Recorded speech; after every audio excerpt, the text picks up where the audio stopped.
If you want 2026 to feel more organized financially, it all starts in January. In today's video, I'm going over my January budget and spending plan, showing you all how I decide which categories to prioritize, where to put my money, and ensure that my money is working best for me. I'll also be sharing how I track my expenses because I am recording this on January 1st, so I already have some expenses that I can share with you all and probably stay up to date with all of that within my budget. If you're new here, hi, my name is Courtney. I love talking all things personal finance, sharing my budget, tracking my expenses, all those good things that hopefully everyone in life is doing. I'm excited to have you here today and sharing how I am planning to spend my income in the month of January, and hope you enjoy or find something useful from today's video. Let's jump into my January budget. Okay, welcome inside of my January 2026 budget and budget setup. I'm going to walk you through what you're seeing on this screen, and then I do actually already have some expenses that I've tracked, so I will add those in and then just walk through those quickly so you can get a little teaser for what to expect when I actually follow up on my January spend. First things first, I am using a spreadsheet from, I believe the Etsy shop's called Minted Money. It's actually from another YouTuber here. Her name is Gabby, and I can definitely link to all of her videos and the spreadsheet that I purchased if you're interested. I bought this in, I believe it was November of actually 2024, and then used it for all of 2025, aside from the little few months that I've talked about not tracking properly. So first thing, I guess, on the bottom is like a setup page that I've spent the last few days in December getting set up. So this is ensuring my balances are up to date. In here you see like emergency fund, it shows the balance of this fund currently, and holiday, and then travel I don't have any money in. My car fund, this is all accurate because on the setup page I've inputted what I have set up in those accounts. Same thing for the credit balance. So this lists out the different credit cards that I have. So my American Express, I have 2 visas that I actually should have put a goal in my financial goals video to consolidate these cards because I don't need both of them, but sorry for another day. And then my MasterCard. So this is showing my balances from December, which is high. We'll be making a payment to my American Express today, so this will go down. But yeah, to give an overview, top of the page, it just really highlights everything. So here, as I start to earn income, have expenses throughout the month, and actually log them, balances will update. So you can just kind of in here throughout the month to give like an overview of your accounts. This section of budget overview, this is all being pulled in from my setup page, but where you can also scroll down is into each of these sections. So there's a savings, income, and income, expenses, bills and subscription section, savings, investments, credit cards, and then if you have debts to track, you're able to do so all within this one spreadsheet. So what I went ahead and did is I have filled in what my expectations for, separate from what I set up on the annual page. So the annual page, I put in like my anticipated spend is per month. That's following just 2 paychecks per month. But within the month of January, I'm actually going to be getting a 3rd paycheck just from the way the Fridays fall within January, which is actually a great way to start the year. So these top 3 sections are all pulled in from the setup page, but I went ahead and manually typed in paycheck 3, what I'm expecting for that paycheck. This is also an estimate. My paychecks for the last few months have been higher than what I'm expecting them to be in January, just because all of the, I don't even know what the proper term, but like Canada, we have to pay into CPP, and then I think CPP2 if you max out CPP within a certain amount of time. And I had maxed all of those out at some point last year, so my take-home pay was higher. But now that it is a new year, I will have to start contributing to those funds again. So this is me guessing how much my paychecks are going to be. I'm not going to adjust this amount until I see a full month's worth of pay, and it's kind of nice to budget like assuming I'm going to be earning less than what I actually earn. So that was a very long-winded way of saying I manually typed in this additional $3,700. I receive a stipend from work for $200, and then I'm just estimating that between interest. Well, really this is just interest, because if I'm going to track my dividend income from my TFSA, I need to add like $600, but I haven't totally decided how I'm going to track that. So I'm going to leave this as $10. Savings income, this will only really update if I'm planning to pull money from either of these accounts. So like let's in a future month, I know that Belle has a vet appointment that we're going to need to pull from. I would be able to budget and say like I'm gonna pull $200 from the sinking fund that I have set up for Belle, and then when I go and actually track the expense, there's a money in and money out column that I'll show in just a moment, and I would be able to pull like them from the sinking fund and then out with whatever avenue I'm using to pay it for.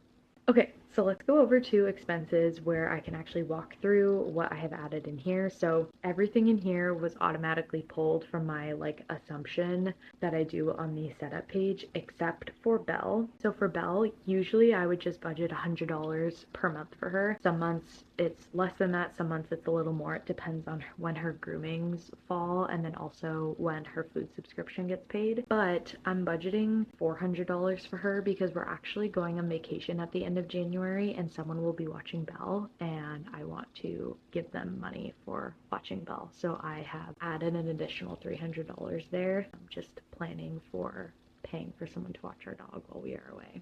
But running through the top, groceries, one of our biggest expenses, I'm hoping we can keep it under $500 just because we are going on vacation and going to like an all-inclusive resort, so we aren't going to need to buy groceries. So hopefully it's less than 500, but who knows, we'll have to see. Car and gas, I always put 75. My husband is the one who drives the car because I work from home, but if I'm in the car and it needs gas, I have no problem just putting gas in it. So we'll see what I end up spending there. $125 for eating out. Again, I'm hoping to keep this lower than that because we are going on vacation, so there's really only like 3.5 weeks that we can spend, so we will see. Shopping, again, I just keep a baseline of $100, but with the holidays just passing and my birthday being in February, I really don't need to buy anything new, so I really should challenge myself and put this to 0. Should I do this right now?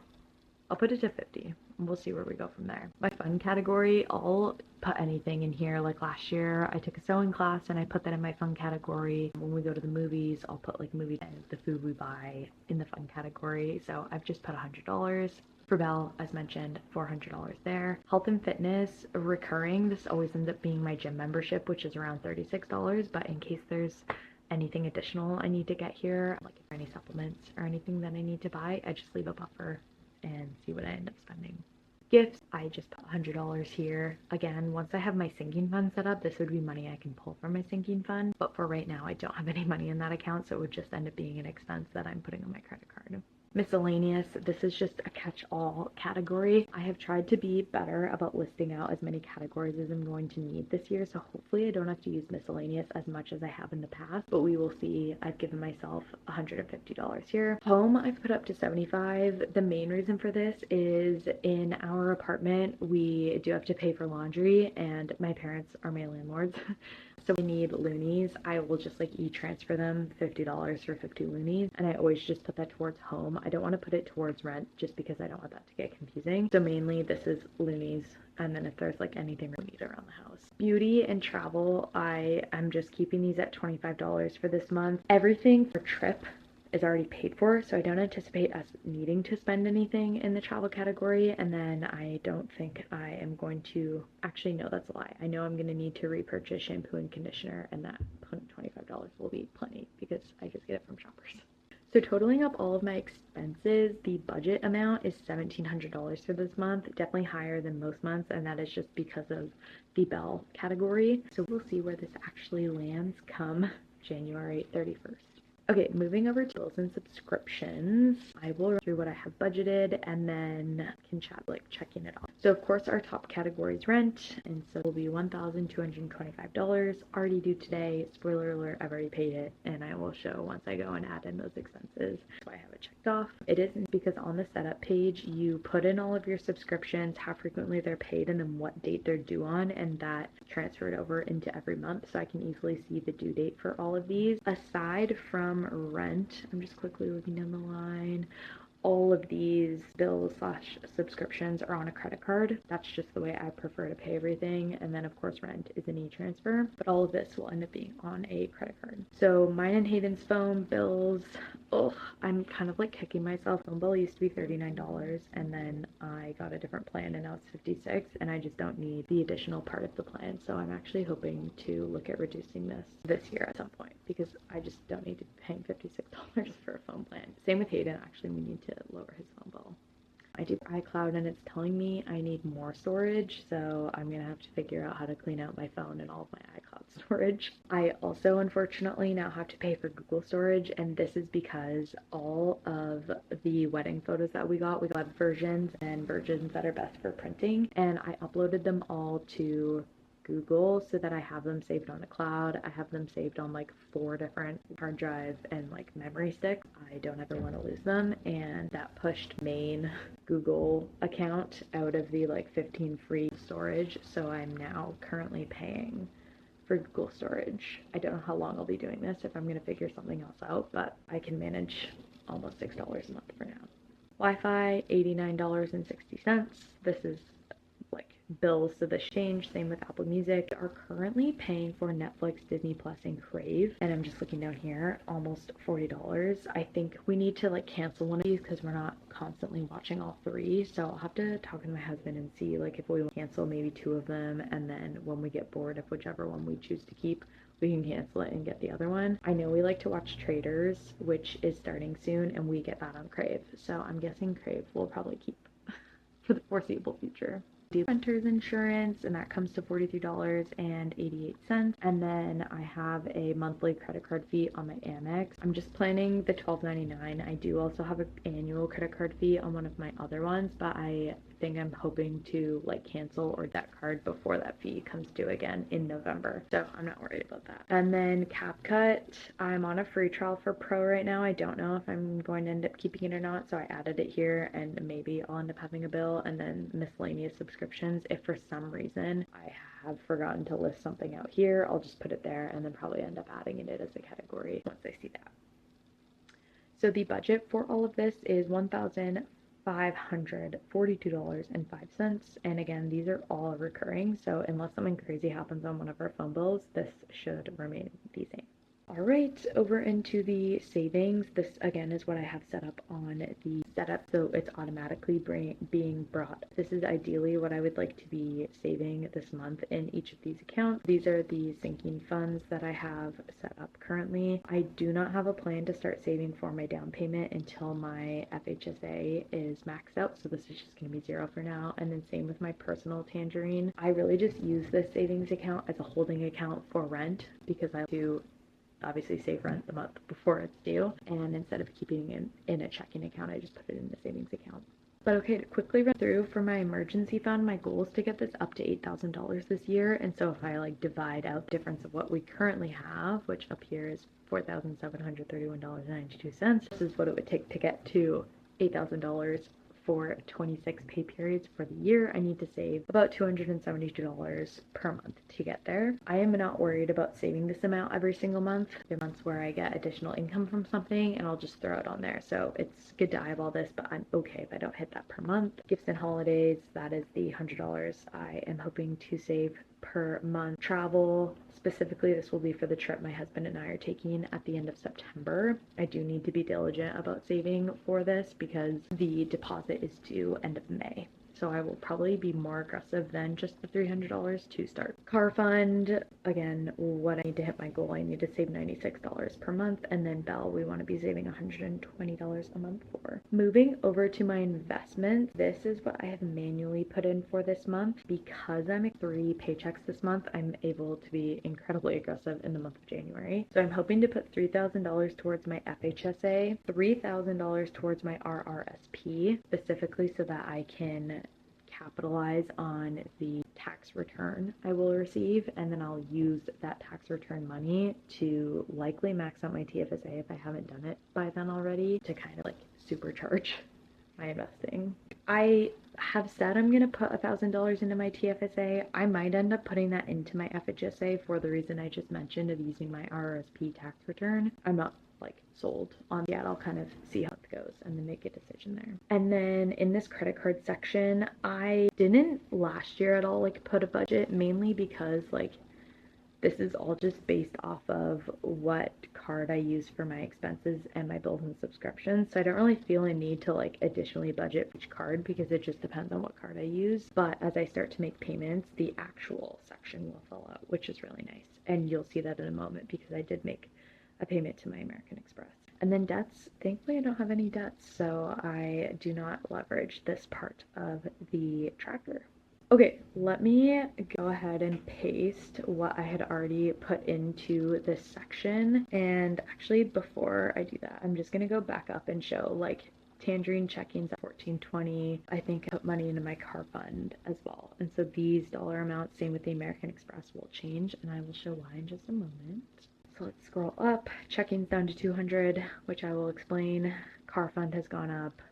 Bell's fund has gone up, American Express has gone down, hallelujah. And so I will walk through why that is.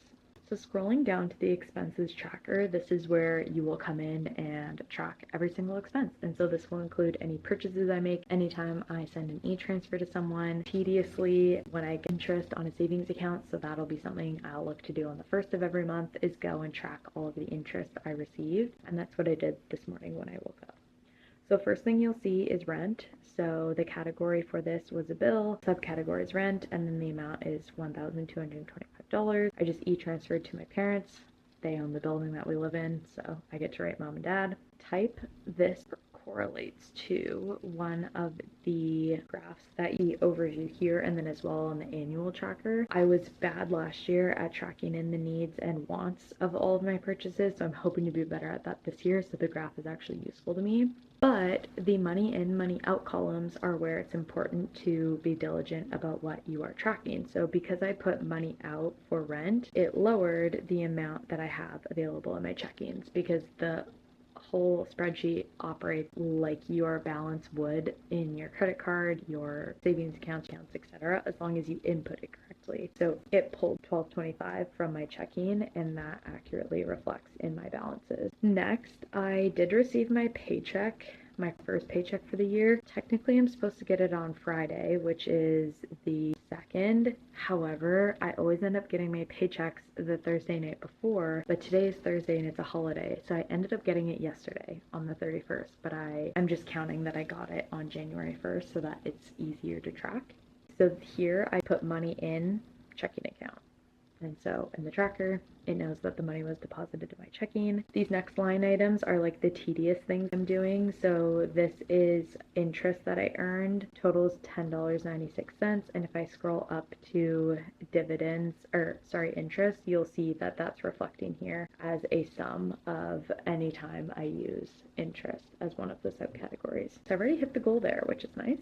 Next here, I track that I do get a stipend from work. I track it a bit like interestingly because I stipend as like a credit card option to spend from, but I also have it set up like a cash account because if I don't spend it all, it rolls over into the next month. So I just like to keep track of how much I currently have available there. After that, I did a big piece and I paid off my current statement balance for my American Express. So this one hurt from all of my December spending. But when you scroll up to the category section, you'll see that this was the amount that I've paid so far. And if I keep scrolling, you'll see that the balance for my American Express lowered quite a bit. I previously have been someone that would just like pay my credit card off every single time I got paid because I hated having any type of balance, even though like I wasn't earning interest on it. But I've learned that I shouldn't be doing that, and like credit utilization is important, so I am just paying off the statement balances now, and I'm gonna see how that goes. I do always pay my statement balance in full though, as you'll see here. And then the next line items were some investing and savings. So I moved $1,000 into my FHSA. I can't invest it until tomorrow, or maybe I'll do it next week, but it's in the account. I saved some money, so I like to keep $200 in my checking account. That's just the amount that I like. So the leftover amount that I had just like randomly was $82.89, and so I just chose to put it in my car fund. And then that brings me, let me find where my car fund is. You'll see here I only have like $14 left to hit my savings goal for the month, so I'll be able to do that easily in my future paychecks. And then the last transfer I made today was into my RRSP, so I transferred $900 into there, and you'll see money out my Tangerine checking, which again brings it to the $200 that I like to keep it at. If I were to open my Tangerine app, you would also see that there's $200 in my checking account right now. So really, like, the updates to go over is now that I've inputted my income, you'll see what I budgeted for was my paychecks being around $3,700. My first paycheck was $3,800. I'm going to choose to wait and see what paycheck 2 and 3 look like before updating this dollar value. Hopefully they stay at $3,800, but we will see. And then also you'll see here on my investments that I have invested $1,900 from that paycheck. Okay, so that was up my January budget, and then also already starting to work towards what it's going to look like when I check in January, see how much I spent, how much I invested, how much I saved, and if I was able to stick to the goals that I set for myself this month. That is my January budget and spending plan. I hope that you found today's video useful, and if you don't already have a budget set up, that you go ahead and get one set up. The spreadsheet that I'm using is from another creator here on YouTube, so if you are interested in the link, I can make sure to go and find the one that I purchased, and I believe she has a new one for 2026 that would be even more up to date than the one that I'm using. I will be doing monthly check-ins to see how this budget actually plays out and if I'm properly budgeting and planning for my month ahead. You'll be able to see what I overspend on, if I'm hitting my investing and savings goals that I talked about in my financial goals video that was posted earlier this week. So if you want to follow along, please make sure you are subscribed to my YouTube channel, and you can feel free to turn on the notification alerts as well if you want to be notified whenever I post a new video. Let me know in the comments if you set your monthly budget for January or your budget for the year, and what tool or system you are using to track your budget. Thank you all so much for staying to the end of my video. I will see you in the next one. Bye!